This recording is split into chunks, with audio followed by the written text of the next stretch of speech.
Students, today I am going to explain you a poem on killing a tree by Jeev Patel. Before I explain the poem, let's read few lines about the poet.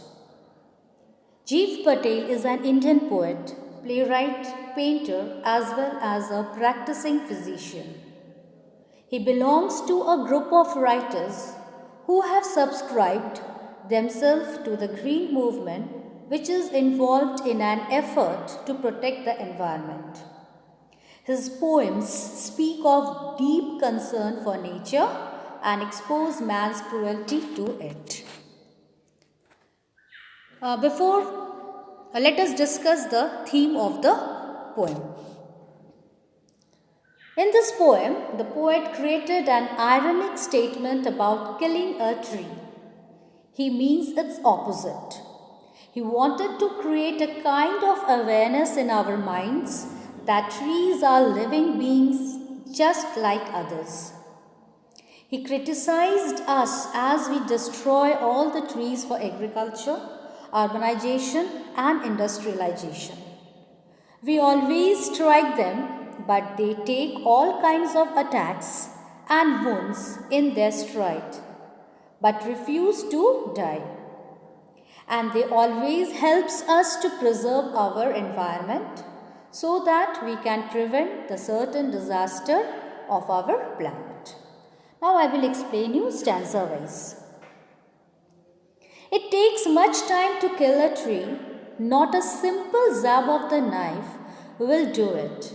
It has grown, slowly consuming the earth, rising out of it, feeding upon its crust, absorbing years of sunlight, air, water, and out of its laborious height, sprouting leaves.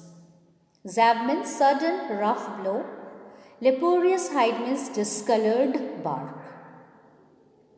The first line, it takes much time to kill a tree, not a simple zab of the knife will do it. The poet is telling us that it is not very easy to kill a tree. A simple strike of the knife or sudden rough blow of the knife will not be adequate to destroy a full-grown tree. Why? Why it is not possible? As it has grown slowly consuming the earth, rising out of it, feeding upon its crust, absorbing years of sunlight, air, water. A simple cut does not destroy a tree, as a tree grows gradually.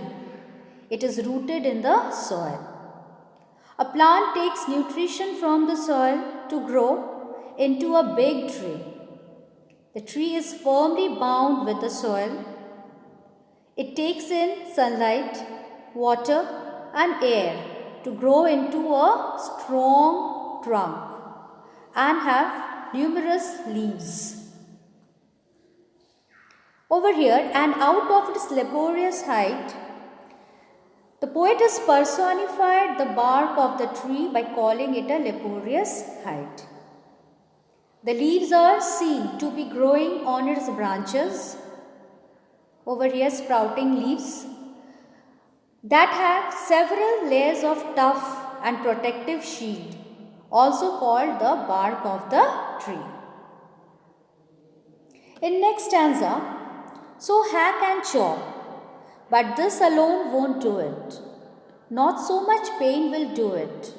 The bleeding bark will heal, and from close to the ground will rise curled green twigs, miniature boughs, which if unchecked will expand again to former size. Hack means cut roughly by striking heavy blows. Humans cut and chop the bark of trees into many pieces, but that is not sufficient to destroy the tree. Not so much pain will do it. The bleeding bark will heal, and from close to the ground will rise curled green twigs. Miniature boughs. Miniature means small sized. Boughs means branches. Over here, bleeding bark refers to the fluid that oozes out of the part of the tree that has been chopped. It bleeds because of the sorrow and pain it encounters, as trees also have life. So the poet is telling the point of the tree which gets cut gives out sap just like a human being bleeds. And what will happen? Gradually this would heal, and from there new branches start growing again.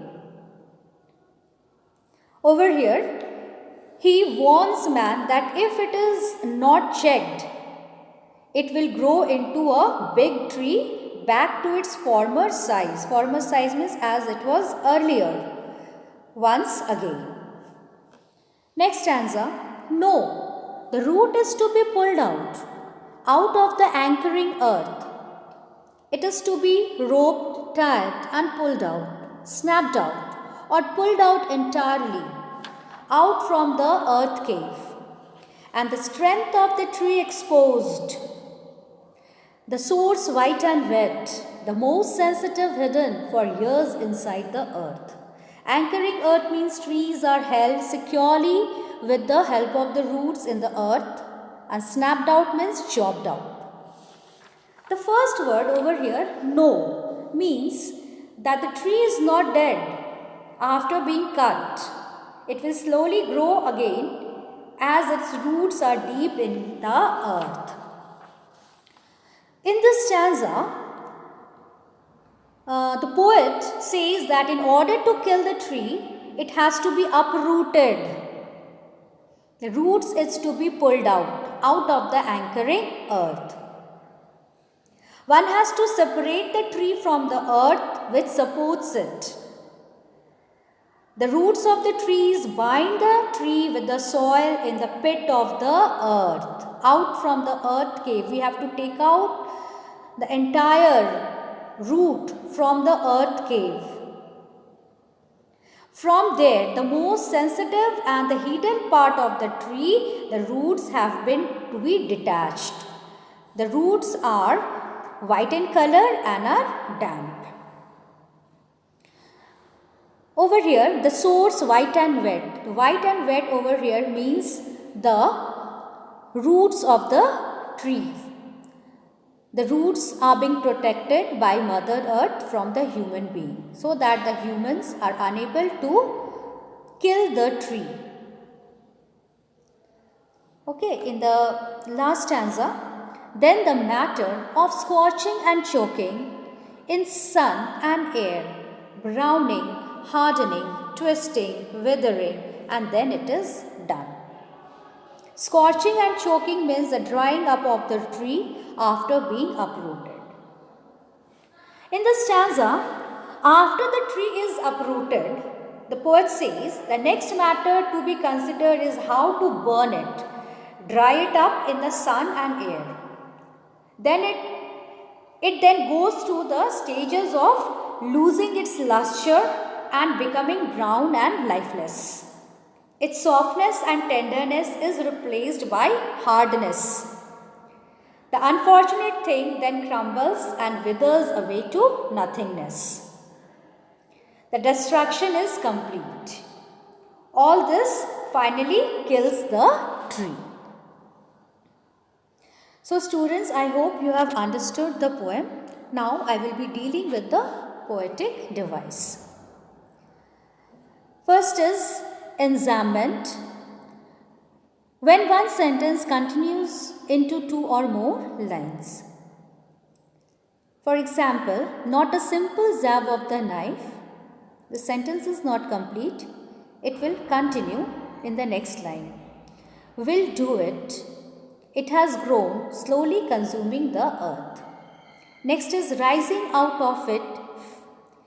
Continuation is in the next line. Upon its crust, absorbing years of sunlight, air, water, and out of its laborious height, sprouting leaves. Next is the most sensitive hidden. Continuation for years inside the earth. Next is metaphor. it means indirect comparison. Laborious height, the uneven color of the surface of the trunk of a tree is compared to the skin of a person suffering from leprosy. Bleeding bark, the sap coming out of tree where it is cut is compared to the bleeding from the wound in a human's body. Next is alliteration, repetition of a consonant sound in two or more closely placed words. Bleeding bark, B sound is repeated. Next is white and wet, W sound is repeated. Then next poetic device is repetition. A word or sentence is repeated to lay emphasis on it. Pulled out. This is there in third stanza. The root is to be pulled out. Again, next you will see, and pulled out, snapped out, or pulled out entirely. So the pulled out is repeated thrice in this stanza to lay emphasis. So thank you, students.